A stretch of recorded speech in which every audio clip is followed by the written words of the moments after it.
Hi everyone, welcome back to my channel. In this video, I will show you how you can remove the background of your image in Canva without any subscription for Canva Pro. If you use Canva free account, you will know that when you upload an image and if you want to use the background remover option, it will require you to pay for an Canva Pro. So how you can do it? I will show you some best solutions that I always use to remove backgrounds in my image. First of all, you can see my image over here, and if you use latest version of Windows 11, you can remove background of this image for completely free. You will choose edit option over here, and then right in edit option you will have an option called remove background over here. This one is new AI function from Microsoft, and you choose this option and then you can remove all the background of your image. We have many options over here that you can choose blur, or you can choose replace to other kind of background like this, or you can choose remove over here. And then in the save option, you can choose save as a copy over here, or for easier for you, you can choose copy to clipboard. And then I will come back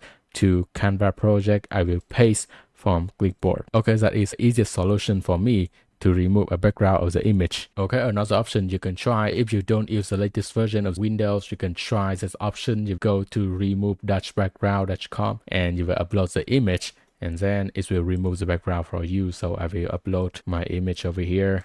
Okay, you can see very fast the background of my image. I remove it. So now we just download the image, and you can see my image I download successful over here. And now I will come back to Canva projects and I will upload my image again, and you can see the background of my second image also have been removed. You can see two qualities of background remover. You can see this one is better, it has some a little bit shadows. This one delete all the shadows from my image. So it's based on what you need to choose the solutions that are suitable for you. Okay, that's all my videos. If my video is helpful, please give me a like and subscribe, and drop a comment below if you want to ask me anything. I will see you in my next videos.